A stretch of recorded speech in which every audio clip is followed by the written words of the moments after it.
kita bersatu dalam doa. Terpuji termuliakan nama-Mu ya Bapa, atas kasih setia-Mu yang menyertai kami hingga pada saat ini. Kami rindu bersekutu lewat firman-Mu. Biarlah Roh Kudus-Mu yang mengurapi kami, mengurapi hamba-Mu, sehingga Kau hadir di tengah-tengah kami. Terima kasih Tuhan, dalam nama Yesus Kristus kami berdoa dan mengucap syukur. Amin. Bapak, Ibu, dan saudara terkasih, dalam nama Yesus Kristus, firman Tuhan yang menjadi renungan kita pada hari ini, sebelum kita memulai aktivitas kita pada minggu ini, tertulis dari kitab Kejadian pasal 28 ayat 1, demikian bunyinya. Kemudian Ishak memanggil Yakub lalu memberkati dia serta memesankan kepadanya, katanya, janganlah mengambil istri dari perempuan Kanaan. Mengawali minggu kita, pada hari ini kita diajak merenungkan satu teks firman Tuhan yang mengingatkan kita bagaimana pentingnya mendengar dan menaati firman Tuhan. Bahwa mendengar firman Tuhan perlu direalisasikan dalam ketaatan kita melakukan firman-Nya. Dalam teks ini kita menyimak suatu pesan yang sangat mendasar sekali, di mana Ishak menyampaikan kepada Yakub untuk tidak mengambil istri dari perempuan Kanaan. Sebelum nats firman Tuhan ini, kita pernah mendengar, menyimak bagaimana suatu kisah yang menarik tentang Yakub yang menipu saudaranya Esau, di mana Yakub mengambil hak kesulungan dari saudaranya Esau. Setelah Yakub mengambil hak kesulungan itu, ia disuruh oleh ibunya Ribka untuk melarikan diri ke Haran. Dan sebelum ia melarikan diri ke Haran, Ishak memberkati Yakub dan berpesan supaya tidak mengambil istri dari perempuan Kanaan. Bapak, Ibu, dan saudara terkasih dalam nama Yesus Kristus, mengapa Ishak melarang Yakub untuk mengambil istri dari perempuan Kanaan? Karena orang-orang Kanaan tidak mengenal Allah mereka.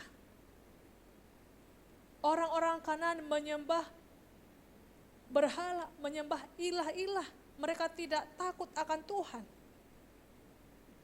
Dan Ishak sangat meneladani Abraham yang menaati firman Tuhan, di mana ketika memilih pasangan hidupnya yaitu Ribka, Abraham memilih Ribka yang telah mengenal Allah, yang telah menyembah Allah yang esa. Demikian juga Ishak sangat menjaga anaknya Yakub supaya jangan sampai meninggalkan Allah Abraham, Allah Ishak, dan menyembah ilah-ilah lain karena dipengaruhi oleh perempuan Kanaan itu. Dalam Kejadian 27 ayat 46, di mana dikatakan bahwa Ribka ibunya, yaitu ibunya Yakub, sudah sangat berduka, bahkan sudah mengatakan dia sudah jenuh hidup karena perempuan Het atau perempuan Kanaan, istri Esau. Karena kalau ada orang asing masuk dalam keluarga kita yang tidak seiman, akan dapat merusak persekutuan atau ibadah keluarga. Melalui ayat hari ini kita disapa untuk betul-betul menjaga anak-anak kita supaya jangan sampai kawin atau dapat pasangan hidup yang tak seiman atau yang tidak percaya kepada Yesus Kristus, supaya ada kesehatan dalam keluarga. Orang tua harus membuat kriteria pasangan bagi anak-anaknya sejak kecil. Kriteria itu disebut ketetapan efektif. Orang tua tidak boleh pasif membiarkan anaknya memilih sendiri atau merasa bahwa apapun yang terjadi adalah dalam perkenaan Tuhan.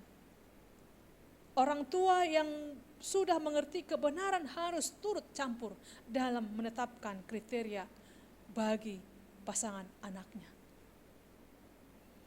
2 Korintus 6 ayat 14 berkata bahwa pasangan kita harus seiman. Oleh karena itu, Ishak tidak mau mengambil perempuan Kanaan sebagai menantunya, sebagaimana yang telah dilakukan oleh Abraham dalam menentukan pasangan hidupnya yang sesuai dengan standar Tuhan. Bapak, Ibu, dan saudara terkasih, apa yang dilakukan oleh Abraham, Ishak dalam menentukan pasangan hidup anaknya? Semata-mata hanya untuk menaati, hanya untuk mendengar, hanya untuk melakukan firman Tuhan, bahwasanya mereka dan keturunannya harus menyembah Allah yang esa. Sebagaimana respon orang percaya meyakini bahwa Tuhan adalah Allah yang berdaulat, yang mengetahui segala yang tidak bertentangan dengan iman percaya kita, dan agar berkat-berkat Tuhan mengalir bagi kehidupan kita dan bagi kehidupan anak, cucu, dan keturunan kita ke depannya. Dan itu sudah mereka terima. Abraham sudah menerima itu. Dia taat mendengar firman Tuhan. Dia setia menyembah Tuhan. Dia diberkati Tuhan karena telah menjatuhkan keputusannya atas dasar dan rencana Tuhan. Dia menggantungkan hidupnya hanya kepada Tuhan. Demikian juga kita. Mari kita menjatuhkan keputusan kita atas dasar kehendak dan rencana Allah. Mari kita menaati firman Tuhan, mengarahkan seluruh keluarga, keturunan kita untuk tetap setia kepada Tuhan dan tidak akan meninggalkan Tuhan.